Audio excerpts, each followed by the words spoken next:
আসসালামু আলাইকুম রহমতুল্লাহি ওয়া বারাকাতুহু। অনেক অনেক দিন পর তোমাদের সাথে আবার দেখা হয়েছে ওপেন কোর্স কেমিস্ট্রি ক্লাস নিয়ে। ওপেন কোর্স কেমিস্ট্রি হচ্ছে কেমিস্ট্রি ফুল ফার্স্ট পেপারের উপর একটা ফ্রি কোর্স, যেখানে তুমি ফ্রিতে ফুল ফার্স্ট পেপার 4 মাস ধরে রবি মঙ্গল বৃহস্পতি রাত 9টায় ক্লাস করতে পারবে এবং পুরো বই খুব ডিটেলসে পড়ানো হবে। প্রত্যেকটা ব্যাপার, খুঁটিনাটি ব্যাপার আমরা ব্যাখ্যা করব। আচ্ছা, তো সেই ওপেন কোর্স কেমিস্ট্রি আমরা গত সপ্তাহে ক্লাস নিতে পাইনি কিছু ব্যস্ততার কারণে, আবার ফিরে এলাম।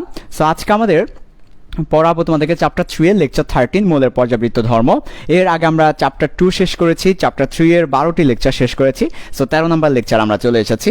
13 নম্বর লেকচারে মৌলের পর্যাবৃত্ত ধর্ম আর কি। তো আজকের ক্লাসে কি কি পড়াবেন? আজকের ক্লাসে পড়াবো ইলেকট্রন আসক্তি, আয়নীকরণ শক্তি এবং হচ্ছে তড়িৎ ঋণাত্মকতা। খুবই চমৎকার, খুবই ইম্পর্টেন্ট তিনটা কনসেপ্ট, যেখান থেকে পরীক্ষায় সবসময় প্রশ্ন আসে। আয়নীকরণ শক্তি বা আয়োনাইজেশন এনার্জি, ইলেকট্রন অ্যাফিনিটি বা ইলেকট্রন আসক্তি, তারপর তড়িৎ ঋণাত্মকতা। সবসময় এই তিনটা টপিক থেকে পরীক্ষার প্রশ্ন আসে, আর সেই তিনটে ইম্পর্টেন্ট টপিক নিয়ে আজকের ক্লাসে হাজির হয়েছি। ইনশাল্লাহ আবার রবি মঙ্গল বৃহস্পতি রেগুলার আমাদের এই লাইভ ক্লাসগুলো চলবে। অলরেডি তোমরা যারা লাইভ ক্লাসে চলে এসেছো, প্রতিদিনের মতো একটা কাজ করতে ভুলবে না। আমরা ওপেন কোর্স কেমিস্ট্রি মাঝখানে কিছুদিন ক্লাস নিতে পাইনি, আবার শুরু করেছি। তোমার অনেক ফ্রেন্ডই অজানা, তোমার অনেক ফ্রেন্ড জানেই না, সো তারা ক্লাসে আসতে পারেনি। কি করতে হবে? তাদেরকে জানিয়ে দিতে হবে। কিভাবে করে? সে আগের মতো করে। আগে কিভাবে আমরা জানিয়ে দিতাম বলো তো? মেসেঞ্জার গ্রুপে আজকের লাইভ ক্লাসটা শেয়ার করে দাও। আজকের লাইভ ক্লাসের লিঙ্কটা কপি করে মেসেঞ্জার গ্রুপে দিয়ে দাও, তারপর ফেসবুক গ্রুপগুলোতে শেয়ার করে দাও এবং তোমার ফ্রেন্ড যারা তোমার সাথে আগে ক্লাস করতো তাদেরকে মেনশন করতে থাকো, যাতে করে তারা জানতে পারে। ওকে, আমি আবার বলছি, তোমার অনেক ফ্রেন্ড জানে না আজকে organic open course chemistry class হচ্ছে। সো জানিয়ে দিতে হবে তাদেরকে ফেসবুক গ্রুপের মাধ্যমে, মেসেঞ্জার গ্রুপের মাধ্যমে এবং মেনশন করার মধ্য দিয়ে। সো খুব দ্রুত তোমরা যারা লাইভ ক্লাসে এসেছো, আজকে লাইভের লিঙ্কটা কপি করে যত মেসেঞ্জার গ্রুপ আছে সবগুলাতে দিয়ে দাও। সেটা কলেজের হতে পারে, সেটা স্কুলের হতে পারে, ফ্রেন্ড সার্কেলের হতে পারে। ওকে, আচ্ছা, আর হচ্ছে ফেসবুক গ্রুপগুলোতে দিয়ে দাও এবং মেনশন করতে থাকো তোমার ফ্রেন্ডদেরকে যারা তোমার সাথে ক্লাস করতো। অনেকদিন পর তোমাদেরকে দেখলাম, ভালো লাগছে। তোমরা কেমন আছো জানাবে কমেন্টে। আশা করি তোমরাও ভালো আছো। ক্লাসের পর আরও ভালো লাগবে, তাই না? ওকে, আমিও আলহামদুলিল্লাহ ভালো আছি। তোমাদেরকে দেখার পর ভালো না থেকে পারি না আর কি ব্যাপারটা। ওকে, সো তোমাদের সব ফ্রেন্ডকে দেখতে পারলে আরেকটু ভালো হতো। যারা আগে ক্লাস করছে তাদেরকেও মিস করেছি, তাদেরকে একটু জানিয়ে দাও না মেনশন করার মধ্য দিয়ে।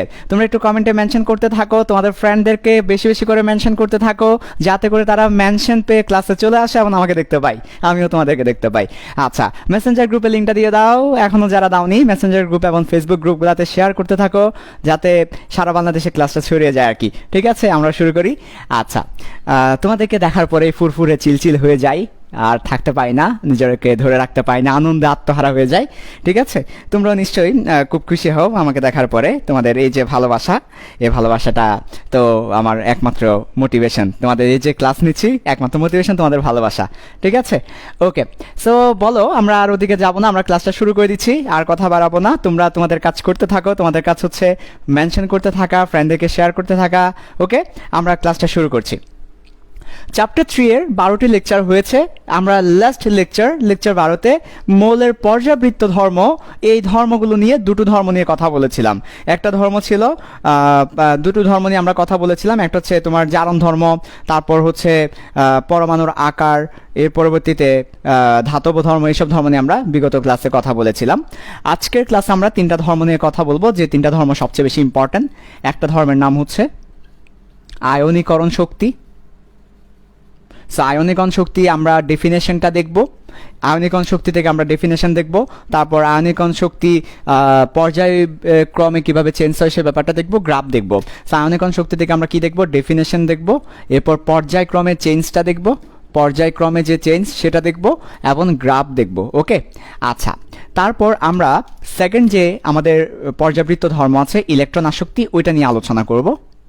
ইলেকট্রন আসক্তি নিয়ে আলোচনা করব, ইলেকট্রন অ্যাফিনিটি। ইংলিশ ভার্সনে যারা আছো, এখান থেকে আমরা ডেফিনেশন নিয়ে কথা বলবো, পর্যায়ক্রমে কথা বলবো এবং কিছু ব্যতিক্রম দেখাবো। গ্রাফ নিয়ে হয়তো কথা বলবো না, ব্যতিক্রম দেখাবো। ওকে, তারপর লাস্ট ওয়ান, আমাদের সর্বশেষ যে পর্যাবৃত্ত ধর্ম নিয়ে কথা বলবো সেটা হচ্ছে তড়িৎ ঋণাত্মকতা, ইলেকট্রোনেগেটিভিটি। হ্যাঁ, তড়িৎ ঋণাত্মকতা। সো সর্বশেষ তড়িৎ ঋণাত্মকতা নিয়ে কথা বলবো। বুঝতেই পারছো আজকের ক্লাসটা কতটা ইম্পর্টেন্ট, কারণ পরীক্ষায় এই তিনটা টপিক থেকে প্রশ্ন হয়। তড়িৎ ঋণাত্মকতা থেকে আমরা ডেফিনেশনটা দেখব, তারপর পর্যায় ভিত্তিক কিভাবে চেঞ্জ হচ্ছে সেটা দেখব, তারপর অণুর পোলারিটি নির্ণয় দেখব। খুবই চমৎকার একটা কনসেপ্ট তোমাদের আজকে শেষের দিকে পড়াবো, পোলারিটি কিভাবে নির্ণয় করতে হয় সেই ব্যাপারটা। এর মধ্য দিয়ে 3টা ধর্ম আমরা পড়ব। বিগত ক্লাসে আমরা 2টো ধর্ম নিয়ে কথা বলেছি, একটা হচ্ছে পরমাণুর আকার নিয়ে আমরা কথা বলেছিলাম, আরেকটা কি জানি ছিল আমার ঠিক মনে পড়ছে না, আরেকটা কি জানি ছিল। 2টো ধর্ম নিয়ে গত ক্লাসে কথা বলেছি, আজকে 3টি ধর্ম নিয়ে কথা বললে আমাদের পর্যাবৃত্ত ধর্মগুলো শেষ হয়ে যাবে। 5টা পর্যাবৃত্ত ধর্ম ছিল বলেছিলাম, 5টা পর্যাবৃত্ত ধর্মের মধ্যে 2টো শেষ। আজকের ক্লাস আমরা 3টি দেখব, আয়নীকরণ শক্তি, ইলেকট্রন আসক্তি, তড়িৎ ঋণাত্মকতা। এই 3টা থেকে ফার্স্ট অফ অল ডেফিনেশনটা দেখতে হবে, পরীক্ষায় ডেফিনেশন আসছে এবং ডেফিনেশনটা বুঝতে হবে, মুখস্থ না। তারপর পর্যায়ক্রমে কিভাবে চেঞ্জ হচ্ছে সেই ব্যাপারটা দেখব, যেহেতু আমরা পর্যায়বৃত্তিক ধর্ম নিয়ে কথা বলছিলাম। তারপর আমরা গ্রাফ, ব্যতিক্রম, পোলারিটি নির্ণয়, এই 3টা বিচ্ছিন্ন টপিক দেখব। সো আবার বলে ফেলা, আজকের ক্লাসটা কিসের উপরে? পর্যায় ভিত্তিক ধর্ম নিয়ে। এবং কোন 3টি ধর্ম? সবচেয়ে বেশি ইম্পর্টেন্ট 3টি ধর্ম যা পরীক্ষায় আসে: আয়নাইজেশন এনার্জি বা আয়নীকরণ শক্তি, ইলেকট্রন অ্যাফিনিটি বা ইলেকট্রন আসক্তি, তড়িৎ ঋণাত্মকতা, ইলেকট্রোনেগেটিভিটি। এই 3টা নিয়ে আমরা কথা বলবো। ওকে, তোমরা যারা লাইভ ক্লাসে এসেছো, অনেকদিন পর তোমাদেরকে দেখছি, তোমাদের অনেক ফ্রেন্ড এখন আমাকে দেখে নাই, জানে না ক্লাস হচ্ছে। কাজেই আজকের লাইভ ক্লাসটা সবাই কি করো, মেসেঞ্জার গ্রুপে, ফেসবুক গ্রুপে শেয়ার করতে থাকো এবং ফ্রেন্ডদেরকে মেনশন করতে থাকো। গ্রুপ অনেক নতুন মেম্বার এসেছো, অনেক নতুন মেম্বার আসার পর তারা জানো না এখানে chemistry first paper full free পড়ানো হয় ফিল সায়েন্সে। তাদেরকে জানিয়ে দিচ্ছি, যারা নতুন মেম্বার, গ্রুপে নতুন, আমাকেও নতুন দেখছো, তোমরা জেনে রাখো আমাদের ফিল সায়েন্সে গত 2 মাস আগে আমরা chemistry first paper full course ফ্রিতে পড়ানোর জন্য ক্লাস শুরু করেছিলাম। আমরা চ্যাপ্টার 2 পড়িয়েছি, চ্যাপ্টার 3 এর লেকচার 12 পর্যন্ত পড়িয়েছি এবং আমাদের ক্লাসগুলো হয় রবিবার, মঙ্গলবার, বৃহস্পতিবার ঠিক রাত 9টা থেকে। ওকে, সো তোমরা রবিবার, মঙ্গলবার, বৃহস্পতিবার ঠিক রাত 9টায় চলে আসবে আমাদের কেমিস্ট্রি ফুল কোর্স করার জন্য। এবং সবচেয়ে সুখবর হচ্ছে আমরা কোনো ক্লাস ডিলিট করি না। সো কোনো ক্লাস ডিলিট না করার সুবিধা হচ্ছে তুমি সব ক্লাস আমাদের গ্রুপে পেয়ে যাবে, আমাদের ইউটিউব চ্যানেলে পেয়ে যাবে, আমাদের পেজে পাবে, সব জায়গায় তুমি আমাদের ক্লাসগুলো পেয়ে যাবে। ওকে, আচ্ছা ঠিক আছে, তাহলে টেনশনের কোনো কারণ নেই। আজকের ক্লাসটা আগের ক্লাস না করলেও বুঝতে পারবো, সো আগের ক্লাস করতে হবে না, আজকের ক্লাস বোঝার জন্য সবাই ক্লাসটা করি। আচ্ছা, শুরু করব আয়নীকরণ শক্তি দিয়ে। বেশ কিছু ব্যাপার যা আমরা আগে কখনোই পড়ি নাই, এ ধরনের ব্যাপারগুলো তোমাদের কাছে দেখাবো ইনশাল্লাহ, তোমাদের মনের তৃপ্তি মিটে যাবে। ফার্স্ট অফ অল আয়নীকরণ শক্তি দিয়ে শুরু করছি। তো ডেফিনেশনটা একটু খেয়াল করো, ডেফিনেশনটা অনেক বেশি ইম্পর্টেন্ট এবং মুখস্থ করাবো না, ডেফিনেশনটা আগে লিখে রাখছি, তারপর বুঝিয়ে দিচ্ছি। গ্যাসীয় অবস্থায়, একদম প্রথমেই শুরু করতে হবে গ্যাসীয় অবস্থায়, খুব ইম্পর্টেন্ট এই ওয়ার্ডটা, গ্যাসীয় অবস্থায়। ওকে, তারপর শুরু করতে হবে এক মোল বিচ্ছিন্ন পরমাণু হতে, এই বিচ্ছিন্ন শব্দটা ইম্পর্টেন্ট, এক মোল বিচ্ছিন্ন পরমাণু হতে। ওকে ওকে, এক মোল ইলেকট্রন অপসারণ করে এক মোল ধনাত্মক আয়ন, হ্যাঁ ধনাত্মক আয়ন বললে কেমন জানি লাগে, পজিটিভ চার্জ বললেই ফিল পাওয়া যায়। সো পজিটিভ চার্জ বললাম, এক মোল পজিটিভ চার্জে পরিণত করতে যে শক্তি দিতে হয়, ওই শক্তিকে আয়নীকরণ শক্তি বলছি। এ হচ্ছে পরীক্ষায় লেখার ডেফিনেশন। এবার এখানে বেশ কিছু মনের তৃপ্তি মেটানোর ব্যাপার আছে, দেখো ভালো করে। এটা হচ্ছে আমাদের পরীক্ষা লেখার ডেফিনেশন। ফার্স্ট অফ অল আমরা আন্ডারলাইন করতে হবে আমাদেরকে, দেখো ভালো করে। ফার্স্ট অফ অল আন্ডারলাইন করবো গ্যাসীয় অবস্থায় কেন বলা হচ্ছে, কেন কঠিন বা তরল না, হোয়াই গ্যাসীয় অবস্থায় বলা হচ্ছে। তোমাদের বই আছে গ্যাসীয় অবস্থায়, এবং তোমাদের একটা মনে প্রশ্ন জাগে, ভাইয়া কেন গ্যাসীয় অবস্থায় বলা হচ্ছে, কঠিন হতে পারতো, তরল হতে পারতো। তারপর এক মোল বিচ্ছিন্ন পরমাণু হতে, তার মানে এক মোল, এখানে সব জায়গায় এক মোল আছে, দেখো এক মোল এবং এক মোল, তার মানে এক মোল বিচ্ছিন্ন পরমাণু হতে এক মোল ইলেকট্রনকে সরিয়ে এক মোল ধনাত্মক আধানে পরিণত করতে যে শক্তিটা দিতে হয়, আমাদেরকে দিতে হয়। কেন আমাদেরকে শক্তি দিতে হয় সেটাও বলবো, শক্তি দিতে হয় তাকে আয়নীকরণ শক্তি বলছি। আয়নীকরণ শক্তি কি? ফার্স্ট অফ অল গ্যাসীয় অবস্থায় হতে হবে। 2 নাম্বার, এক মোল পরমাণু থেকে এক মোল ইলেকট্রন ছিনিয়ে নিয়ে এক মোল পজিটিভ চার্জ করব, আর এটা আমাদের শক্তি দিতে হবে, এই শক্তিটা হচ্ছে আয়নীকরণ শক্তি। আবার বলছি, গ্যাসীয় অবস্থায় 1 নাম্বার কথা, এক মোল পরমাণু থেকে 1 মোল ইলেকট্রন নিয়ে 1 মোল ধনাত্মক আধানে পরিণত করতে যে শক্তিটা দিতে হয় তাকে আয়নীকরণ শক্তি বলছি। ওকে, আচ্ছা, এখন তোমাদেরকে কি বলতে হবে? এখন তোমাদেরকে দুটো কাজ করতে হবে। একটা কাজ হচ্ছে কেন ঘেঁষীয়? ভাইয়া ঘেঁষীয় অবস্থায় কেন, অন্য কোনো অবস্থায় না কেন? হ্যাঁ, এই ব্যাখ্যাটা দিব। আরেকটা হচ্ছে ভাইয়া, এই যে আপনি ডেফিনেশনটা লিখেছেন, এই ডেফিনেশনকে সহজ বাংলায় একটু যদি বুঝাতেন, সহজ ব্যাখ্যাটা যদি একটু দিতেন। সো এই যে ডেফিনেশনটা লিখেছি, এই পুরো ডেফিনেশনের একটা সহজ ব্যাখ্যা দিব এখানে, আর কেন ঘেঁষীয় সে ব্যাপারটা বলবো। ওকে, সহজ ব্যাখ্যাটা আগে দিয়ে দিই, তারপর ঘেঁষীয় কেন সে ব্যাপারটা বলছি। তাহলে আছো সহজ ব্যাখ্যা। সহজ ব্যাখ্যা হচ্ছে, দেখো ভালো করে, এটা হচ্ছে আমাদের অ্যাটম। অ্যাটমের মধ্যে নিউক্লিয়াস থাকে, নিউক্লিয়াসের পরে কিছু কক্ষপথ থাকে, ওই কক্ষপথে ইলেকট্রনরা বাস করে থাকে। ঠিক আছে, তাহলে ইলেকট্রনরা কোথায় বাস করে? কক্ষপথে বাস করে থাকে। ওকে, তাহলে নিউক্লিয়াস, ইলেকট্রন, পরমাণু। এখন এই পরমাণু দেখো ভালো করে, ইলেকট্রনটা নিউক্লিয়াসের সাথে একটা আকর্ষণ বলে আবদ্ধ আছে, রাইট? ইলেকট্রনটা নিউক্লিয়াসের সাথে একটা আকর্ষণ বলে আবদ্ধ আছে। ইলেকট্রনের সাথে নিউক্লিয়াসের একটা ভালোবাসা আছে, আকর্ষণ আছে। এখন তুমি যদি ইলেকট্রনকে সরিয়ে দিতে চাও, এই স্থান হতে নিয়ে তাকে যদি তুমি সরিয়ে দিতে চাও, বের করে দিতে চাও, তাহলে তাদের মধ্যে যে একটা আকর্ষণ শক্তি ছিল, সে আকর্ষণ শক্তির চেয়ে বেশি শক্তি দিতে হবে। তাহলে নিউক্লিয়াস, ইলেকট্রন একটা আকর্ষণ শক্তিতে আবদ্ধ ছিল, নিউক্লিয়াসের সাথে ইলেকট্রন একটা আকর্ষণ শক্তিতে আবদ্ধ ছিল, নিউক্লিয়াসের সাথে ইলেকট্রন একটা আকর্ষণ শক্তিতে আবদ্ধ থেকে ঘুরছিল। তুমি যদি ইলেকট্রনকে সরিয়ে দিতে চাও, তাহলে নিউক্লিয়াসের আকর্ষণ শক্তির চেয়ে বেশি শক্তি দিতে হবে। এই যে কেন আমাকে শক্তিটা দিতে হচ্ছে বলতো? কারণ তাদের মধ্যে একটা আকর্ষণ ছিল, আমি সেটা ছিন্ন করে নিয়ে যাব। ঠিক আছে, আমি সেটা ছিন্ন করে নিয়ে যাব। মনে করো সকিনার সাথে মকলেসের প্রেম ছিল, আমার সকিনাকে ভালো লেগে গেল, এখন সকিনা মকলেসকে যে ভালোবাসা দেয় আমি তার চেয়েও বেশি ভালোবাসা দিয়ে নিয়ে যাব। ওকে, এভাবে আর কি, ব্যাপারটা খুব খারাপ। তো যাই হোক, তাহলে আমাদের কেন শক্তিটা দিতে হচ্ছে? কারণ ইলেকট্রন নিউক্লিয়াসের সাথে একটা শক্তিতে আবদ্ধ ছিল, তার চেয়ে বেশি শক্তি দিলেই সে চলে আসবে, সে তাকে আমরা অপসারণ করতে পারবো। আর সে যদি অপসারিত হয়ে যায় তাহলে কি হবে? ধনাত্মক আয়নে পরিণত হবে। তো এটাই হচ্ছে আয়নীকরণ শক্তি। তাহলে বলো আয়নীকরণ শক্তি কেন দিতে হবে? কারণ ইলেকট্রন নিউক্লিয়াসের সাথে একটা আকর্ষণ শক্তিতে আবদ্ধ ছিল, আমি যদি তাকে অপসারণ করতে চাই তাহলে ওই পরিমাণ শক্তি বা তার চেয়ে বেশি শক্তি আমাকে দিতে হবে। ওকে, আমরা বুঝতে পেরেছি। আসো, ইলেকট্রন নিউক্লিয়াসের সাথে আকর্ষণ শক্তিতে আবদ্ধ ছিল, আকর্ষণ শক্তিতে আবদ্ধ ছিল, ইলেকট্রন অপসারণ করতে চাইলে তার চেয়ে বেশি শক্তি দিতে হবে, তার চেয়ে বেশি শক্তি দিতে হবে। ওকে, সো আমরা যদি ইলেকট্রনকে অপসারণ করতে চাই তাহলে তার চেয়ে বেশি শক্তি বা তার সমান শক্তি আমাদেরকে দিতে হবে, তাহলে সে স্থানচ্যুত হয়ে চলে যাবে, ধনাত্মক আয়নে পরিণত করতে পারবো। ওকে, তাহলে আমরা বুঝতে পেরেছি কেন আমাদেরকে একটা পরমাণু হতে ইলেকট্রনকে অপসারণ করতে হলে শক্তি দিতে হয়। বিকজ ইলেকট্রনটা তো নিউক্লিয়াসের সাথে একটা শক্তিতে ছিল, সো আমি যদি তাকে স্থানচ্যুত করতে চাই, অপসারণ করতে চাই, ওই পরিমাণ শক্তি তাকে দিতে হবে, রাইট? আচ্ছা, তো বিচ্ছিন্ন পরমাণু কেন বলা হয়েছে? কারণ আমরা বিচ্ছিন্নভাবে যদি সে পরমাণু অন্য কোনো পরমাণুর সাথে যুক্ত থাকতো তাহলে আমরা শক্তি দিলে দুটা পরমাণু সে শক্তিটা পেত।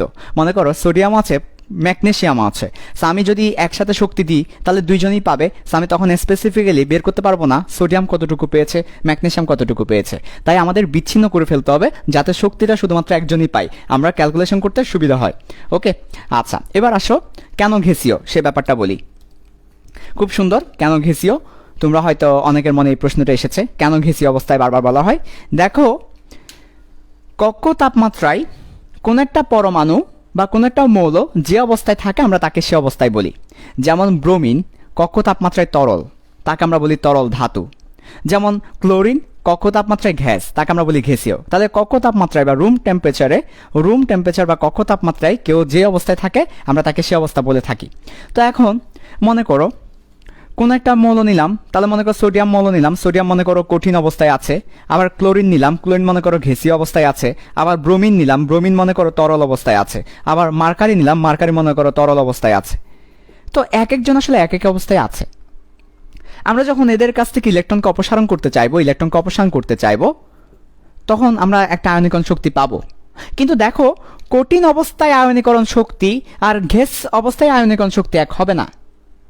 কেউ যখন গ্যাসীয় অবস্থায় থাকে তখন তার ইলেকট্রনকে অপসারণ করা সহজ হয়, কেউ যখন কঠিন অবস্থায় থাকে তখন সে ইলেকট্রনকে শক্ত করে আবদ্ধ করে রাখে, তখন তার ইলেকট্রনকে অপসারণ করা কঠিন হয়। তাহলে কঠিন অবস্থায় আয়নীকরণ শক্তি আর ঘেঁষি অবস্থায় আয়নীকরণ শক্তি এক নয়, তরল অবস্থায় আয়নীকরণ শক্তি এক নয়। তা আমরা যখন এক একটা পরমাণু এক এক অবস্থায় রেখে, এক একটা পরমাণুকে এক একটা অবস্থায় রেখে আয়নীকরণ শক্তি বের করতে যাবো, তখন কিন্তু আমাদের রেজাল্টটা সঠিক আসবে না, আমরা কম্পেয়ার করতে পারবো না, রেজাল্টটা সঠিক আসবে না। এক একটা পরমাণু এক একটা অবস্থায় আছে, তারপর আমরা আয়নীকরণ শক্তি বের করলাম, হলো না। সবার জন্য সমান নীতি, কেউ গাছতলায়, কেউ বাসতলায়, কেউ দশতলা আর বাসতলা হবে না, সবাই সমান। কাজেই আমরা করি কি, যাতে আমাদের আয়নীকরণ শক্তি যেটা বের করছি সেটা সঠিক হয়, সেজন্য যে অবস্থায় থাক না কেন আমরা সবাইকে এক কাতারে নিয়ে আসি। যে অবস্থায় কেউ গরিব হতে পারে, কেউ ধনী হতে পারে, আমরা সবাইকে একটা কাতারে দাঁড় করিয়ে দিই, সেটা হচ্ছে ঘেঁষি অবস্থায় নিয়ে যাই। সবাইকে আমরা ঘেঁষি অবস্থায় নিয়ে যাই। আমরা চাইলে সবাইকে একসাথে কঠিন অবস্থায় নিয়ে যেতে পারতাম, আমাদের পুরো ডেফিনেশনটা হইতে পারতো কঠিন অবস্থায়, অথবা পুরো ডেফিনেশন হইতে পারতো তরল অবস্থায়, অথবা পুরো ডেফিনেশনটা ঘেঁষি অবস্থায়, যে কোনো একটা অবস্থায় নিয়ে যেতে হবে, যাতে করে আয়নীকরণ শক্তিটা কম্পেয়ার করতে পারি সঠিকভাবে। বুঝতে পেরেছ? তাহলে কেউ কঠিন, কেউ তরল, কেউ গ্যাস এমন হবে না, যে কোনো একটা অবস্থায় নিয়ে যেতেই হবে। তা মানে ভাই আপনি বলছেন যে আমরা যদি কঠিন অবস্থায় নিয়ে যাই তাও হইতো? হ্যাঁ হইতো। আমরা যদি তরল অবস্থায় সবাইকে নিয়ে যাই তাও হতো, কিন্তু যখন আমরা ডেফিনেশনটা দাঁড় করাচ্ছিলাম তখন ট্রেডিশনালি ঘেঁষি অবস্থাকে কি বলা হয়েছে? প্রায়োরিটি দেওয়া হয়েছে। তো ঘেঁষি অবস্থাকে প্রায়োরিটি দিয়ে ডেফিনেশনটা দাঁড় করানো হয়েছে ঘেঁষি অবস্থার জন্য, সেজন্য ওই দিন থেকে ঘেঁষি অবস্থা হয়ে গিয়েছিল। ওই দিন কেউ যদি তরল অবস্থা বলতো পুরোটা তরল হতো, ওই দিন কেউ যদি কঠিন বলতো পুরোটা কঠিন হইতো, ঠিক আছে? আর আরেকটা ব্যাপার মনে রাখবা, কাউকে গ্যাস থেকে কঠিনে পরিণত করা কঠিন হয়, কাউকে গ্যাস থেকে তরলে পরিণত করা কঠিন হয়, কিন্তু সবাইকে গ্যাসে নিয়ে যাওয়া সহজ, তাই আসলে ঘেঁষি অবস্থায় রাখা হয়েছে। তাহলে আমরা কেন ঘেঁষি অবস্থায় রাখলাম? দুটো কারণ আছে। একটা হচ্ছে কঠিন থেকে তরল থেকে ঘেঁষে যাওয়া সহজ, আর একটা হচ্ছে সবাইকে এক কাতারে নিয়ে আসতে হবে, যাতে করে আয়নীকরণ শক্তিটা কম্পেয়ার করতে পারে। কেউ কঠিন অবস্থায় থাকবে, কেউ ঘেঁষি অবস্থায় থাকবে, কেউ তরল অবস্থায় থাকবে, তাহলে কম্পেয়ার করতে পারবো না এবং মানটা সঠিক হবে না। এখানে সবাইকে এক কাতারে নিয়ে আসার জন্য ঘেঁষি অবস্থায় নিয়ে যাওয়া হয়, ঠিক আছে? আচ্ছা, তো এই হচ্ছে ব্যাখ্যাটা। আয়নীকরণ শক্তির এই ব্যাপারটা আমরা অনেকদিন কনফিউশনে ছিলাম, আশা করি আজকে আর কোনো কনফিউশন নাই। অনেকদিন জানার ইচ্ছে ছিল, আজকে আর কোনো জানার ইচ্ছেও নাই, মোটামুটি আমাদের কমপ্লিট হলো। এখন আমরা চলে যাব, ডেফিনেশনটা শেষ। ডেফিনেশনের পরে এখন আমরা যাব পর্যায়ক্রমে যে চেঞ্জ হচ্ছে সেই পর্যায়ক্রমে চেঞ্জের ব্যাপারটাতে দেখব। ওকে, আচ্ছা, আজকের ক্লাসটা খুবই ইম্পর্টেন্ট, কারণ এখান থেকে পরীক্ষায় সবচেয়ে বেশি প্রশ্ন হয়ে থাকে। আচ্ছা, তাহলে দেখো, ইম্পর্টেন্ট ক্লাসটা ভালো করে করো। আর এখনো যারা তোমাদের ফ্রেন্ডদেরকে দেখছো না তাদেরকে মেনশন করো, দোস্ত তুই আছিস, আমিও তো আছি, ক্লাস করতেছিস, ক্লাস কর ভালো করে। ওকে, ভাইয়া আজকে কেমন কেমন জানি লাগতেছে, এইভাবে কমেন্ট করো না, তোমরা কমেন্ট করলে না ভালো লাগে। যখন ক্লাস শেষে দেখি অনেক কমেন্ট হয়েছে তখন মনটা ভরে যায়, যখন দেখি কমেন্ট হয় নাই তখন মনে হয় সবাই ঘুমাইছে। তার কাজেই তোমরা কমেন্ট করতে থাকো, ঠিক আছে? কমেন্ট খেলবা, ঠিক আছে? কমেন্ট। আগে তো প্রেমিকারা মিস কল খেলতো, তুমি দিবা 8টায় মিস কল, আমি দিব 9টায় মিস কল, তুমি দিবা 10টায় মিস কল, আমি দিব 11টায় মিস কল, কারণ তুমি জোর আমি ভেজোর, এরকম বিভিন্ন খেলা খেলতো। কেউ আবার আধা ঘন্টা মিস কল খেলা খেলতো, তুমি 8:30টায় আমি 9টায়, তুমি 9:30টায়, এবার মিস কল খেলা খেলতো। তোমরা কমেন্ট খেলা খেলো, ওকে? আচ্ছা, এগুলো তো আবার তোমরা ভালো বুঝবে, বয়স আমি বড় হলেও অভিজ্ঞতায় তোমরা অনেক বড়, তাই না? ওকে, ঠিক আছে। তাহলে আসে এবার আমরা দেখব পর্যায়ক্রমে ধর্ম। তোমরা মেনশন করতে থাকো তোমাদের ফ্রেন্ডদেরকে বেশি বেশি করে। তাহলে আয়নীকরণ শক্তি পর্যায়ক্রমে কি হয় সেই 3টা রোলস দেখব। তাহলে 3 রোলস কিসের জন্য? 3 রোলস ফর আইই। আইই মানে হচ্ছে আয়োনাইজেশন এনার্জি। ওকে, তাহলে দেখো 3টা রোলস খেয়াল করো ভালো করে। রোলস 1, প্রথম যে রোলসটা আছে সেটা হচ্ছে বাম থেকে ডানে গেলে একই পর্যায়ে বাম থেকে ডানে গেলে, তাহলে আমরা যদি একই পর্যায়ে বাম থেকে ডানে যাই তাহলে কি হবে? পরমাণুর সাইজ কিন্তু সেম থাকে, শুধু ইলেকট্রন বাড়তে থাকে, একটা করে ইলেকট্রন বাড়তে থাকে, পরমাণুর সাইজটা কিন্তু সেম থাকে, একটা করে ইলেকট্রন বাড়তে থাকে। তো ইলেকট্রন বেড়ে গেলে তখন আমাদের কি হয়? ইলেকট্রনের ঘনত্বটা বেড়ে যায়, তখন আসলে ইলেকট্রনকে অপসারণ করা কঠিন হয়ে যায়। তাহলে দেখো, একই পর্যায়ে বাম থেকে ডানে গেলে আকার সেম থাকে, আকার সেম, জাস্ট আকার সেম না বলে তুমি চাইলে বলতে পারো কক্ষপথ সেম থাকে। আসলে একই পর্যায়ে তো আর কক্ষপথ চেঞ্জ হয় না, কক্ষপথ সেম থাকে, জাস্ট ইলেকট্রন বাড়তে থাকে। ফলে নিউক্লিয়াস ইলেকট্রনকে বেশি আকর্ষণ করে, যত ইলেকট্রন বাড়বে তত বেশি আকর্ষণ করবে, একটা ইলেকট্রনকে আকর্ষণ করা, 10টা ইলেকট্রনকে আকর্ষণ করা, 10টা হলে বেশি আকর্ষণ করবে। সো নিউক্লিয়াস ইলেকট্রনকে বেশি আকর্ষণ করবে। এতে করে ইলেকট্রনকে অপসারণ করা কঠিন হবে। ইলেকট্রনকে অপসারণ করা কঠিন হবে, বেশি শক্তি দরকার করতে, বেশি শক্তি দরকার। তাহলে ইলেকট্রনকে অপসারণ করতে করে বেশি শক্তি দরকার হবে। তো আমরা কি বলতে পারি তাহলে, একই পর্যায়ে বাম থেকে ডানে গেলে যেহেতু ইলেকট্রনকে অপসারণ করতে বেশি শক্তি দরকার, আয়নীকরণ শক্তিটা বৃদ্ধি পেতে থাকে। তাহলে আমরা বলবো একই পর্যায়ে বাম থেকে ডানে গেলে আয়নীকরণ শক্তি বৃদ্ধি পেতে থাকে। তাহলে বাম থেকে ডানে আয়নীকরণ শক্তি বৃদ্ধি পেতে থাকে,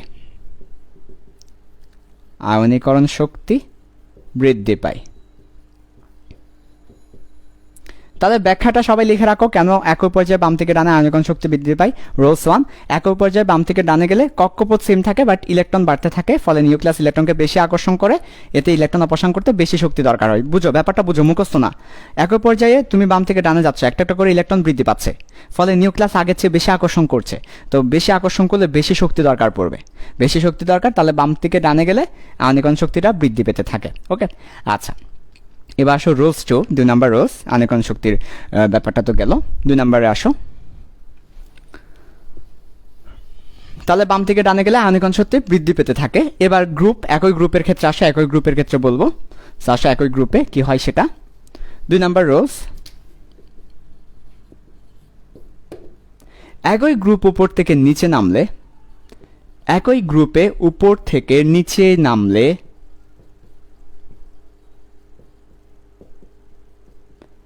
আয়নীকরণ শক্তি কমতে থাকে, আয়নীকরণ শক্তি কমতে থাকে। এটা হচ্ছে আমাদের 2 নম্বর রোলস। কেন কমতে থাকে সেটাও বলছি, কমতে থাকে। তাহলে উপর থেকে নিচে আয়নীকরণ শক্তিটা কমতে থাকে। এবার তোমরা নিজেরাই বুঝতে পারবে, উপর থেকে যখন আমরা নিচে যাই একটা একটা করে কক্ষপথ বাড়তে থাকে, ফলে নিউক্লিয়াস থেকে ইলেকট্রন দূরে চলে যায়। ইলেকট্রন যত দূরে চলে যায় তত কম আকর্ষণ করে, ফলে ইলেকট্রনকে অপসারণ করতে কম শক্তি দরকার হয়। তাহলে বলো, একটি একটি করে উপর থেকে নিচে গেলে কি হয়? উপর থেকে নিচে গেলে সেটা লিখছি, উপর থেকে নিচে একটি করে করে শক্তি স্তর বৃদ্ধি পেতে থাকে। তাহলে একটি করে করে শক্তি স্তর বৃদ্ধি পায়, ইলেকট্রন নিউক্লিয়াস থেকে দূরে সরে যায়। তারপর কি, ইলেকট্রন নিউক্লিয়াস থেকে দূরে সরে যায়, ফলে কম আকর্ষণ করে। তাহলে নিউক্লিয়াস ইলেকট্রনকে কম আকর্ষণ করে, তাই ইলেকট্রন অপসারণে কম শক্তি দরকার হয়, অপসারণে কম শক্তি দিতে হয়, তাই আয়নীকরণ শক্তিটা কমতে থাকে, দিতে হয়, তাই আয়নীকরণ শক্তি কমতে থাকে। তাহলে উপর থেকে নিচে গেলে ইলেকট্রনের প্রতি নিউক্লিয়াসের আকর্ষণটা কমে যায় কেন?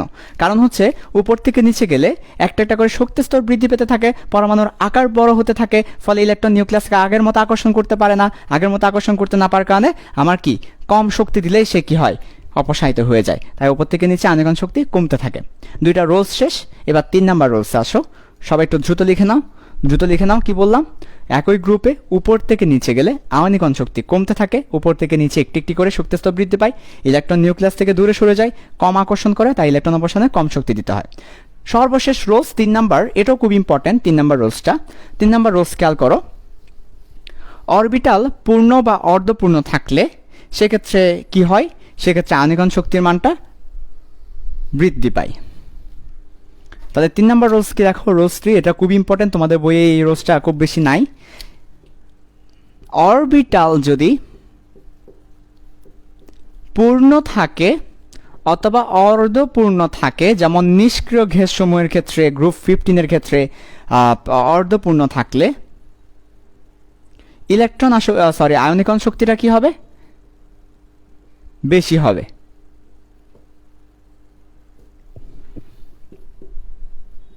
বেশি হয়। তো কেন? কারণ অরবিটাল পূর্ণ বা অর্ধপূর্ণ থাকলে তাহলে সে কি, স্থিতিশীল না? তো স্থিতিশীল হলে সে কি ইলেকট্রন ত্যাগ করতে চাইবে? স্থিতিশীল হওয়ার কারণে ইলেকট্রন ত্যাগ করতে চাইবে না, ইলেকট্রন ত্যাগ করতে চাইবে না, তাই আমাকে বেশি শক্তি দিতে হবে। তাহলে ইলেকট্রন ত্যাগ করতে না চাওয়াই আমার আয়োনাইজেশন এনার্জিটা কি হয়? বেশি হয়। বেশি শক্তি দিতে হবে, কারণ সে ইলেকট্রন ত্যাগ করতে চাচ্ছে না, সহজে সে চাচ্ছে না, তাকে জোর করে ধাক্কাইতে হবে। কেন? কারণ হচ্ছে আমার অরবিটাল পূর্ণ বা অর্ধপূর্ণ। সো অরবিটাল যদি পূর্ণ বা অর্ধপূর্ণ হয় তাহলে অবশ্যই মনে রাখবে যে অর্ধপূর্ণ বা পূর্ণ হলে স্থিতিশীল, আর তখন ইলেকট্রন ত্যাগ করতে চাইবে না, কারণ সে স্থিতিশীল আছেই, তাই আয়োজন শক্তি বেশি হয়। এটা হচ্ছে আমার 3 নাম্বার রুলস। তাহলে আমরা 3টা রুলস পড়ে ফেললাম আয়নীকরণ শক্তির ক্ষেত্রে খুবই চমৎকারভাবে। এখন আমরা দেখব গ্রাফ। তোমাদেরকে 3টা ব্যাপার দেখাবো বলেছিলাম, ডেফিনেশন, তারপর পর্যায়ক্রমে 3টা রোলস দেখালাম যে একই গ্রুপ উপর থেকে নিচে গেলে কি হয়, আয়নীকরণ শক্তি কমতে থাকে, বাম থেকে ডানে গেলে একই পর্যায়ে বাড়তে থাকে, আর পূর্ণ বা অর্ধপূর্ণ থাকলে সে কি হয়, আয়নাইজেশন শক্তিটা বেশি হয়। এবার গ্রাফসটা দেখবো আমরা, চলো গ্রাফটাও দেখি ভালো করে। ওকে, আসো। গ্রাফটা পরীক্ষায় আসে এবং স্টুডেন্টরা পারে না। সো আজকের ক্লাসের পর ইনশাল্লাহ স্টুডেন্টরা খুব ভালো করে আয়নীকরণ শক্তি গ্রাফটা পারবে। ওকে, আচ্ছা, তাহলে দেখো আমরা একটু করে দেখাচ্ছি, বড় করে দেখাবো। এখান থেকে শুরু করলাম, আর নিচ এই যে। তো দেখো কি হয় তাহলে গ্রাফটা। উপরের দিকে আয়নীকরণ শক্তিটা বসাচ্ছি, এটা হচ্ছে উপরের দিকে, আর নিচের দিকে হচ্ছে পারমাণবিক সংখ্যাটা বসাচ্ছি। পারমাণবিক সংখ্যা হচ্ছে নিচের দিকে, তাহলে পারমাণবিক সংখ্যা বৃদ্ধি পাবে আর উপরে আয়নাইজেশন এনার্জি। সো সবার প্রথমে খেয়াল করো হাইড্রোজেন। হাইড্রোজেনের একটা ইলেকট্রনই আছে, হাইড্রোজেন। হাইড্রোজেনের পর আবার হিলিয়াম। তা আমরা বলেছিলাম যে ইলেকট্রন যদি অরবিটাল যদি পূর্ণ থাকে অথবা অর্ধপূর্ণ থাকে তাহলে আয়নীকরণ শক্তির মানটা বেশি হয়। তো প্রথমত হাইড্রোজেন,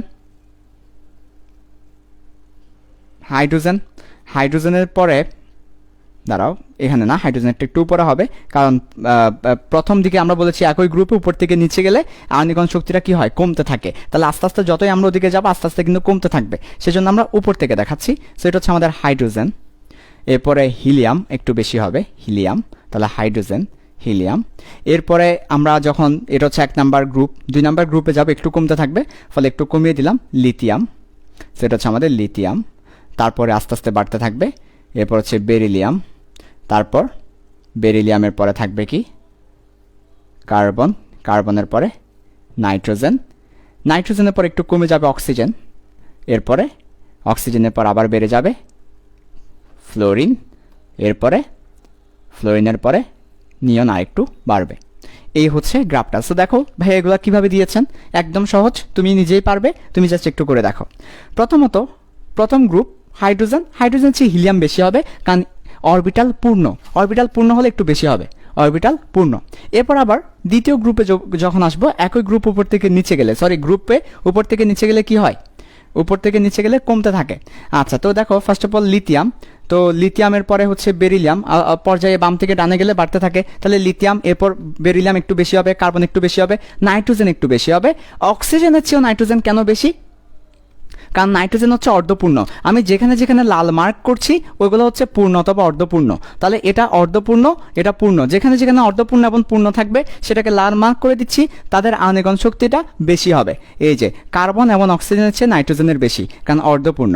এরপর অক্সিজেন, ফ্লোরিন, নিয়ন। নিয়নের সবচেয়ে বেশি হবে, কারণ নিয়ন নিষ্ক্রিয় গ্যাস এবং তার কাছ থেকে ইলেকট্রন সরাতে অনেক বেশি শক্তি দিতে হবে।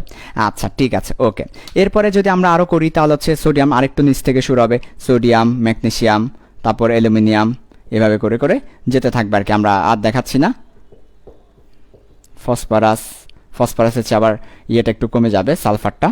এরপর হচ্ছে ক্লোরিন, এরপরে আর্গন।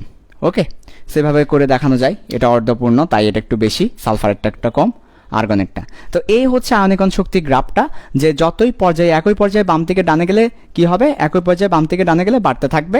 শুধুমাত্র যাদের অর্ধপূর্ণ বা পূর্ণ তার একটু বেশি হবে। তাহলে আমরা গ্রাফটাকে দেখাতে পারি, এই যে এভাবে করে গ্রাফটাকে দেখানো যায়। তোমাদের বই এভাবে করে গ্রাফটাকে দেখানো হয়েছে। ওকে, এভাবে করে গ্রাফটাকে দেখানো যায়। তাহলে কোন কোন জায়গায় আমার বেশি হচ্ছে, যেখানে অর্ধপূর্ণ এবং পূর্ণ সেখানে বেশি হচ্ছে, আর একই পর্যায়ে বাম থেকে ডানে গেলে আমার আয়নীকরণ শক্তিটা বাড়ছে। ঠিক আছে। আবার হাইড্রোজেন, হাইড্রোজেনের চেয়ে লিথিয়াম, লিথিয়ামের চেয়ে সোডিয়াম। এটা খেয়াল করো, নীল কালি যেখানে দিয়েছে ওটা এটা খেয়াল করো, নীল কালি যেখানে দিচ্ছে ওটা খেয়াল করো, তাহলে তুমি বুঝতে পারবে। হাইড্রোজেন, হাইড্রোজেনের চেয়ে লিথিয়াম কম হবে, লিথিয়ামের চেয়ে সোডিয়াম কম হবে, কারণ একই গ্রুপে উপর থেকে নিচে গেলে আয়নীকরণ শক্তিটা কমতে থাকে, কমতেছে। ওকে, আচ্ছা, খুব সুন্দর কথা। এই মোটামুটি আমরা গ্রাফটাও দেখেছি। সো এটা হচ্ছে আয়নীকরণ শক্তি গ্রাফ। তোমরা আশা করি বুঝতে পেরেছো এই ব্যাপারটা। বাম থেকে ডানে গেলে বাড়তে থাকবে, গ্রুপ উপর থেকে নিচে গেলে কমতে থাকবে। ওকে, তাহলে তোমরা একটু ড্র করে নাও। ড্র করার পর আমি মুছে দিচ্ছি। আবার বলছি কিসের বেসিসে গ্রাফটা ড্র করেছি, বাম থেকে ডানে গেলে একই পর্যায়ে বাড়তে থাকে আর গ্রুপের ক্ষেত্রে কমতে থাকে, এটার বেসিসে আমি গ্রাফটা ড্র করেছি। এবং যেখানে অর্ধপূর্ণ সেটা একটু বেশি হবে, যেখানে পূর্ণ সেটা একটু বেশি হবে। ওকে, সঠিকভাবে গ্রাফটা আঁকতে হবে, কারণ এই গ্রাফটা পরীক্ষা অনেক সময় আসে, বিশেষ করে এমসিকিউতে আসে, ভর্তি পরীক্ষা আসে, সঠিকভাবে গ্রাফটা ড্র করতে পারতে হবে। ওকে, যাই হোক, এবার আবার চলে আসো, তোমরা যারা এখনো ফ্রেন্ডদেরকে মেনশন করো নাই, কমেন্ট খেলা শুরু করো নাই, কমেন্ট খেলা শুরু করো, মেনশন করতে থাকো বেশি বেশি করে, ফ্রেন্ডদেরকে জানিয়ে দাও, আমরা এদিকে পড়াতে থাকি, তোমরা জানাতে থাকো। এখন আমরা দেখব সেকেন্ড ধর্ম যেটা আছে ইলেকট্রন আসক্তি, ইলেকট্রন আসক্তিটা দেখব, ইলেকট্রন আসক্তি। তো ইলেকট্রন আসক্তির ডেফিনেশনটা প্রথমে দিয়ে দিই, পরীক্ষা আসলে লিখতে পারবো। তো এখানেও সেম কথা, গ্যাসীয় অবস্থায়, কারণ আমরা তুলনা করার জন্য যে কোনো একটা অবস্থায় নিয়ে যেতেই হবে, গ্যাসীয় অবস্থায়। আবার সেম কথা, এক মোল নিয়ে কাজ করব। সো এক মোলের একটা ফায়দা আছে, আমরা যখন এক মোল নিয়ে কাজ করব তখন আসলে আমাদের সব কিছু এক মোলে থাকতে হবে। আচ্ছা, তাহলে গ্যাসীয় অবস্থায় এক মোল বিচ্ছিন্ন পরমাণুতে, তাহলে এক মোল বিচ্ছিন্ন পরমাণুতে, গ্যাসীয় অবস্থায় এক মোল বিচ্ছিন্ন পরমাণুতে এক মোল ইলেকট্রন সংযোজন করব আমরা। তাহলে এক মোল ইলেকট্রন দিব, সংযোজন করব। এক মোল ইলেকট্রন সংযোজন করে এক মোল নেগেটিভ চার্জে পরিণত করতে। নেগেটিভ চার্জ কেন হবে? কারণ ইলেকট্রন দিলেই নেগেটিভ চার্জ হবে। নেগেটিভ চার্জে পরিণত করতে যে শক্তি নির্গত হয়, কি হয়? নির্গত হয়। ভাইয়া কেন নির্গত হয় সেটাই তো প্রশ্ন। যে শক্তি নির্গত হয় তাকে ইলেকট্রন আসক্তি বলে।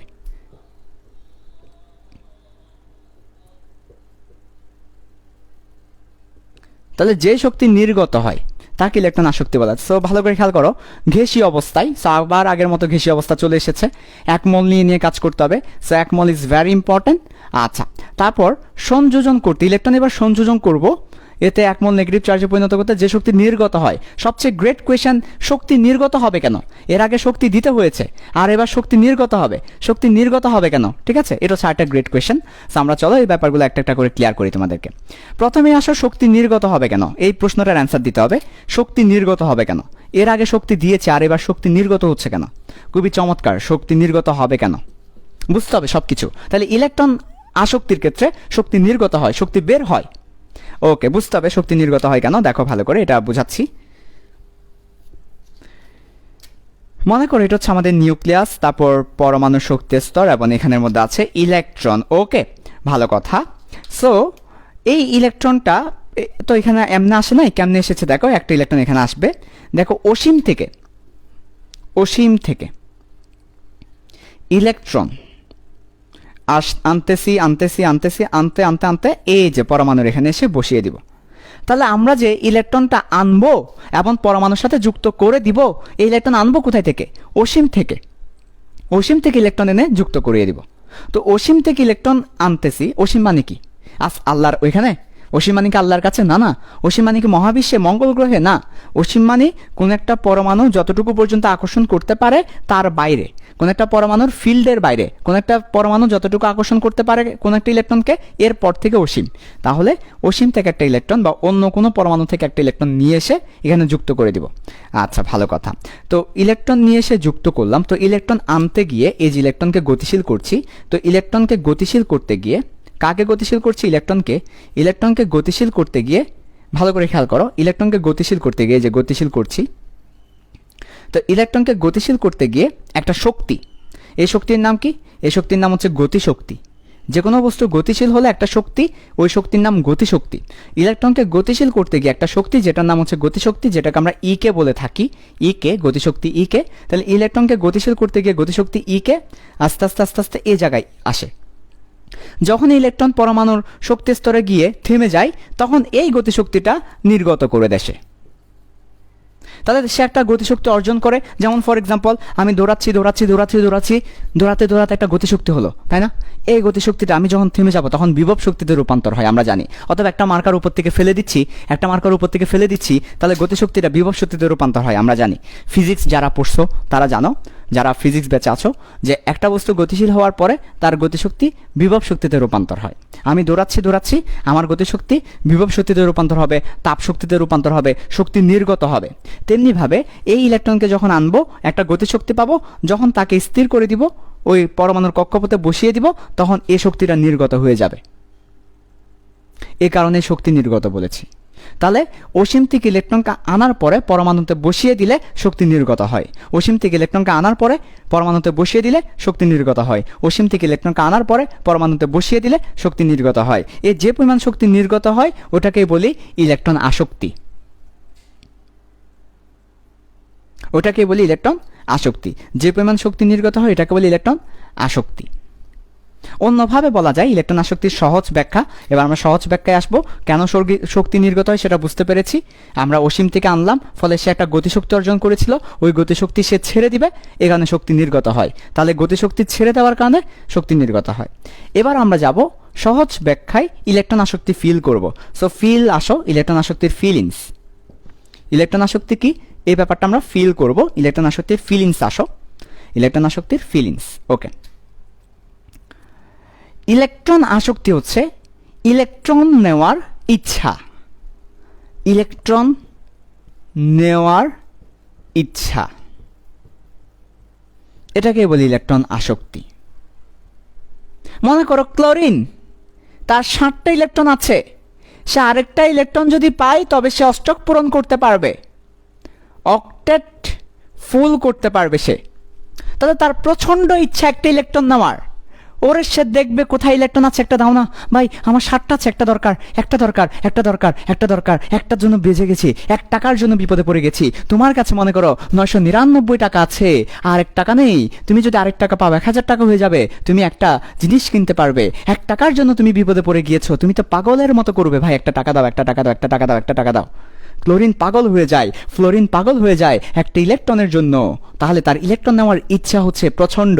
যাদের ইলেকট্রন নেওয়ার ইচ্ছে বেশি তারা তাড়াতাড়ি আসবে। তাড়াতাড়ি যদি ইলেকট্রন আসে তো বেশি শক্তি নির্গত করে দিবে, তাহলে বেশি শক্তি নির্গতন করলে ইলেকট্রন আসক্তি বেশি হবে।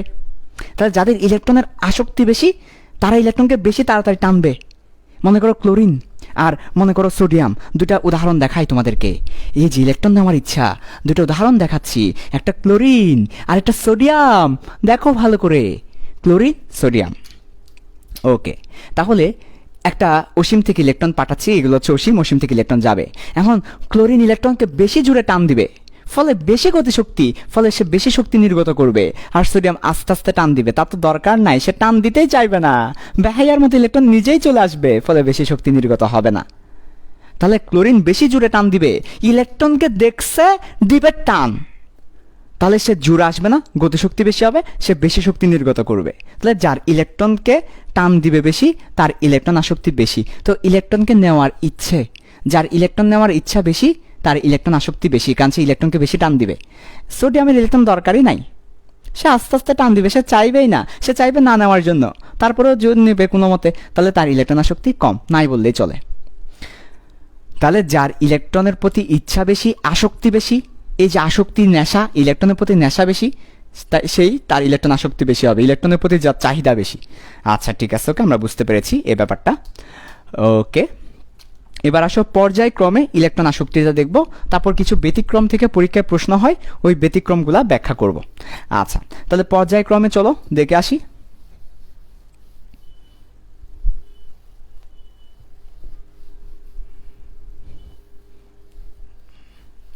ওকে, পর্যায়ক্রমে চলো দেখে আসি। দুটা রোলস দিলেই হবে, 2 রোলস, দুটা রোলস দেখাবো, ভালো করে খেয়াল করো। রোলস 1, 1 নাম্বার যেটা দেখাবো, একই পর্যায়ে বাম থেকে ডানে গেলে কি হবে? একই পর্যায়ে বাম থেকে ডানে গেলে ইলেকট্রন একটা একটা করে বাড়তে থাকবে, ফলে ইলেকট্রন বাড়তে গেলে ইলেকট্রন সে টান দিবেও বেশি, ইলেকট্রন আসক্তিটা বাড়তে থাকবে। আর একই গ্রুপ উপর থেকে নিচে গেলে, তাহলে উপর থেকে নিচে যাচ্ছে, পরমাণুর আকার বৃদ্ধি পাচ্ছে, ইলেকট্রনের প্রতি কোনো আসক্তি নাই, ফলে ইলেকট্রন আসক্তি কমতে থাকবে। তাহলে আমি একসাথে দেখিয়ে দিচ্ছি। একই পর্যায়ে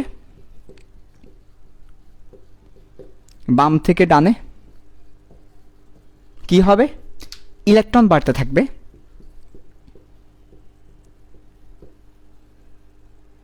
ইলেকট্রন বাড়তে থাকে, ফলে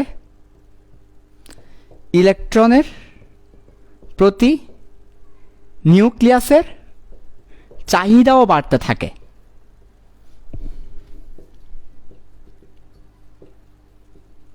ফলে ইলেকট্রন আসক্তি বাড়তে থাকে, বৃদ্ধি পায়। যেমন ক্লোরিনের 60টা ইলেকট্রন, তাহলে ইলেকট্রন আসক্তি বেশি, সোডিয়ামের কম। তাহলে একই পর্যায়ে যতই বাম থেকে ডানে যাব ইলেকট্রন আসক্তি বৃদ্ধি পায়, বাম থেকে ডানে গেলে ইলেকট্রন আসক্তি বৃদ্ধি পায়। আর গ্রুপের ক্ষেত্রে দেখো, গ্রুপের ক্ষেত্রে কি হয়, একই গ্রুপ উপর থেকে নিচে গেলে আকার বৃদ্ধি পায়। তাহলে একই গ্রুপে উপর থেকে নিচে আকার বৃদ্ধি পায়, নিউক্লিয়াস ইলেকট্রনকে কম আকর্ষণ করে, কম আসক্তি দেখায়। কারণ উপর থেকে নিচে আকার বড়, নিউক্লিয়াস অনেক ভিতরে, নিউক্লিয়াসের সাথে ইলেকট্রনের সম্পর্ক তেমন কম, কম আসক্তি দেখায়, তাই ইলেকট্রন আসক্তি কমতে থাকে। তাহলে উপর থেকে নিচে গেলে ইলেকট্রন যে আসক্তি, সেই ইলেকট্রন আসক্তিটা কমতে থাকে, হ্রাস পায়। তাহলে একই গ্রুপ উপর থেকে নিচে ইলেকট্রন আসক্তি হ্রাস পায়। উপর থেকে নিচে গেলে কেন হ্রাস পায়? আকার বড় হতে থাকে, ফলে নিউক্লিয়াসটা অনেক দূরে চলে যায় ইলেকট্রন থেকে, ফলে নতুন কোনো একটা ইলেকট্রন কোষীম থেকে টেনে আনতে পারে না। ইলেকট্রন নিউক্লিয়াস যেহেতু আকার বড় হয়ে যায়, ফলে টেনে আনতে পারে না, তো ইলেকট্রন আসক্তি হ্রাস পায়। তাহলে উপর থেকে নিচে গেলে ইলেকট্রন আসক্তি হ্রাস পাবে, বাম থেকে ডানে গেলে ইলেকট্রন আসক্তি বৃদ্ধি পাবে। উপর থেকে নিচে গেলে ইলেকট্রন আসক্তি হ্রাস পাবে, উপর থেকে নিচে গেলে ইলেকট্রন আসক্তি বৃদ্ধি পাবে। উপর থেকে নিচে গেলে হ্রাস পাবে, বাম থেকে ডানে গেলে বৃদ্ধি পাবে। তো এটা হচ্ছে পর্যায়বৃত্তির ধর্ম। তো আবার বোঝাচ্ছি, দেখো সিম্পল ব্যাপার, যে একই পর্যায়ে যখন তুমি বাম থেকে ডানে যাবে, নিউক্লিয়াসের প্রতি ইলেকট্রনের চাহিদা বাড়বে, সেই ইলেকট্রন চাইবে, ইলেকট্রন নেওয়ার ইচ্ছে বেড়ে যাবে, ইলেকট্রন নেওয়ার ইচ্ছে বেড়ে যাবে, ফলে ইলেকট্রন আসক্তি বেড়ে যাবে। আর উপর থেকে নিচে গেলে আকার বৃদ্ধি পাবে, ফলে নিউক্লিয়াস ইলেকট্রনকে কম আসক্তি দেখাবে, ইলেকট্রনকে নিতে চাইবে না, ফলে ইলেকট্রন আসক্তি হ্রাস পাবে, ইলেকট্রনকে নিতে চাইবে না। এখন আমরা দেখব ব্যতিক্রম। আমাদের পরীক্ষায় ব্যতিক্রম একটা প্রশ্ন আসে ফ্লোরিন এবং ক্লোরিন নিয়ে, পরীক্ষায় সবসময় আসে, সো এমসিকিউ তো আসে, এটা দেখতে হবে। ফ্লোরিনের তড়িৎ ঋণাত্মকতা বেশি না ক্লোরিনের ইলেকট্রন আসক্তি, ফ্লোরিনের ইলেকট্রন আসক্তি বেশি না ক্লোরিনের ইলেকট্রন আসক্তি বেশি? এই প্রশ্নটা সবসময় আসে। ইলেকট্রোনেগেটিভিটি, ইলেকট্রো অ্যাফিনিটি, ইলেকট্রন আসক্তি of fluorine, electron affinity, electron আসক্তি অফ ক্লোরিন, কোনটা বড়? পরীক্ষায় আসে। ইলেকট্রন আসক্তি ফ্লোরিন, ইলেকট্রন আসক্তি ক্লোরিন, কোনটা বড়? আমরা নর্মালি দেখতে পাচ্ছি যে উপর থেকে নিচে গেলে ইলেকট্রন আসক্তি কমতে থাকে। তাহলে উপর থেকে নিচে গেলে ইলেকট্রন আসক্তি যদি কমতে থাকে, তাহলে ফ্লোরিনের বেশি, ক্লোরিনের কম। তাহলে নর্মালি ফ্লোরিনের বেশি হওয়ার কথা, ক্লোরিনের কম হওয়ার কথা, কিন্তু বাস্তবে দেখা যায় ফ্লোরিনের কম, ক্লোরিনের বেশি, ফ্লোরিনের কম, ক্লোরিনের বেশি, এই হচ্ছে বাস্তবে। তো এটা একটা ব্যতিক্রম। একটু আগে আমরা বলেছি একই গ্রুপ উপর থেকে নিচে গেলে ইলেকট্রন আসক্তি কমতে থাকে, কিন্তু দেখা যাচ্ছে ক্লোরিন নিচে হয়েও বেশি। ফ্লোরিনের হচ্ছে 328 আর ক্লোরিনের হচ্ছে 349। কেন এটা হয়? কেন ক্লোরিনের বেশি হয়? ব্যতিক্রম। তো এই ব্যতিক্রমটা দেখাবো তোমাদেরকে। চলো ব্যতিক্রমটা লিখে দিই, পরীক্ষায় আসে। সো 2 নম্বরের জন্য পরীক্ষায় প্রশ্ন করে ফ্লোরিনের তড়িৎ ঋণাত্মকতা ক্লোরিনের চেয়ে কম কেন। আচ্ছা, তো তোমাদেরকে কয়েকটা ব্যাপার বলে নিই, তারপরে এই ব্যাপারটা বলছি। তোমাদেরকে আয়োনাইজেশন এনার্জি পড়িয়েছি, ইলেকট্রন অ্যাফিনিটি পড়িয়েছি। এদের এককটা জানতে হবে। এদের একক হচ্ছে, এরা যেহেতু শক্তি, তাই এদের একক হচ্ছে শক্তির একক, কিন্তু আমরা 1 মোলের জন্য নিচ্ছি, তাই আবার পার মোল, প্রতি মোলে শক্তির একক। তো শক্তির একক কি? শক্তির একক হচ্ছে জুল, তাহলে এদের একক হবে জুল পার মোল, 1 মোলের জন্য নিচ্ছি তাই। কিন্তু জোল দিলে অনেক বড় হয়ে যায়, যেহেতু এদের অনেক শক্তি দরকার, তাই আমরা এদেরকে কিলো জোলে প্রকাশ করি, যাতে জিনিসটা ছোট হয়। তাহলে আমাদের ইলেকট্রন অ্যাফিনিটি বলো আর আয়োনাইজেশন এনার্জি বলো, এদের একক কি? এদের একক হচ্ছে কিলো জোল পার মোল, কিলো জোল পার মোল, কিলো জোল পার মোল। এটা হচ্ছে একক, পরীক্ষায় এমসিকিউতে আসে, মেডিকেল অলরেডি একবার এসেছে। আয়নীকরণ শক্তির একক কি? কিলো জোল পার মোল, পার কেজি, পার কেলভিন, বিভিন্নভাবে দিবে, তোমাকে অনেকভাবে কনফিউজ করবে। কনফিউজ হওয়া যাবে না, বুঝে বুঝে অ্যান্সার করতে হবে। শক্তির একক হচ্ছে জোল, কিন্তু ছোট, এটা অনেক বড় হয়, আমরা ছোট করি কিলো জোল দিয়ে। তাহলে শক্তির একক কিলো জোল, আর 1 মোলের জন্য নিচ্ছি, তাই পার মোল। আরেকটা ব্যাপার ক্লিয়ার করি, তারপর ওই ব্যতিক্রমের অ্যান্সারটা দিব। যেমন সোডিয়াম ধাতু আছে, সোডিয়াম থেকে একটা ইলেকট্রনকে সরিয়ে ফেললাম, সোডিয়াম প্লাস হয়ে গেল। তাহলে এই প্রসেসটা আসলে কি? এই প্রসেসটা হচ্ছে ইলেকট্রন অপসারণ। আর ইলেকট্রন অপসারণ কোথায় করি? আয়নীকরণ শক্তির ক্ষেত্রে করি, আয়নীকরণ শক্তি। তাহলে এই ইকুয়েশনটা আয়নীকরণ শক্তির ইকুয়েশন। আবার অনুরূপভাবে সোডিয়াম দিলাম, প্লাস ইলেকট্রন দিলাম, ইলেকট্রন কোথায় সংযোজন করি? ইলেকট্রন কোথায় সংযোজন করি? ইলেকট্রন আসক্তিতে সংযোজন করি। তাহলে এই ইকুয়েশনটা কার জন্য? এই ইকুয়েশনটা ইলেকট্রন আসক্তির জন্য। তা আমাদের ভর্তি পরীক্ষায়, ভার্সিটি ভর্তি পরীক্ষায় আসে এরকম একটা ইকুয়েশন দিয়ে দিবে, তারপর বলবে এটা কিসের জন্য। তাহলে যদি ইলেকট্রন চলে যায় আয়নীকরণ শক্তি, আর ইলেকট্রন যদি সংযুক্ত হয় তাহলে ইলেকট্রন আসক্তি। ওকে, আচ্ছা ঠিক আছে। তো আমাদের সর্বশেষ ব্যতিক্রম নিয়ে কথা বলবো। ব্যতিক্রম নিয়ে কথা বলার পরে আমরা দেখব। তাহলে আমি ভার্সিটিতে এই প্রশ্নগুলো এসেছে সেজন্য দেখালাম। ভার্সিটিতে আসে ইলেকট্রন চলে গেলে আয়নীকরণ শক্তি, ইলেকট্রন যুক্ত হলে ইলেকট্রন আসক্তি। ওকে, আচ্ছা। তারপরে এদের একক কি? এদের একক হচ্ছে কিলোজুল পার মোল। ওকে, খুব সুন্দর। ইলেকট্রন আসক্তির মানটা নেগেটিভ হয় কেন? হ্যাঁ, একটা ভালো প্রশ্ন। ইলেকট্রন আসক্তির মানটা নেগেটিভ হইতে পারে, অনেক সময় আবার পজিটিভ হইতে পারে। নেগেটিভ কখন হবে? যদি শক্তি নির্গত হয়। শক্তি নির্গমন বোঝানোর জন্য আমরা নেগেটিভ ইউজ করে থাকি। আচ্ছা, তো যাই হোক গেল। এখন ব্যতিক্রমের অ্যান্সারটা দিয়ে আজকের ক্লাসটা শেষ করব। তাহলে দেখো সর্বশেষ পার্ট, সো ভালো করে খেয়াল করো। পরীক্ষায় সবসময় অনুধাবনমূলক প্রশ্ন এটা আসে, আমি আমার যাবৎকালে দেখেছি। অনুধাবনমূলক প্রশ্ন এটা সবসময় আসতে দেখেছি। প্রশ্নটা হচ্ছে, ফ্লোরিনের তড়িৎ ঋণাত্মকতা বেশি হওয়ার কথা, ফ্লোরিনের ইলেকট্রন আসক্তি, আমি বারবার তড়িৎ ঋণাত্মকতা বলে ফেলছি, ফ্লোরিনের ইলেকট্রন আসক্তি বেশি হওয়ার কথা ক্লোরিনের চেয়ে, তারপরও দেখা যায় ফ্লোরিনের ইলেকট্রন আসক্তি ক্লোরিনের চেয়ে কম। কেন? কেন কম? কেন? ওকে, দেখো কেন। ফ্লোরিনের শক্তি স্তর দুইটি। তা দ্বিতীয় কক্ষপথে বা দ্বিতীয় শক্তি স্তরে 60টি ইলেকট্রন থাকায় ইলেকট্রন মেঘের ঘনত্ব, ইলেকট্রন মেঘের ঘনত্ব মানে অল্প স্থানে কতটা ইলেকট্রন থাকে সেটা ইলেকট্রন মেঘের ঘনত্ব, সেটা বেশি হয়। অন্যদিকে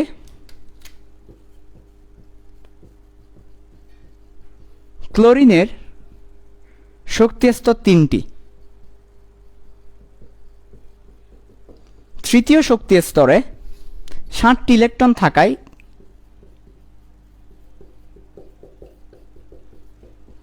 ইলেকট্রন মেঘের ঘনত্ব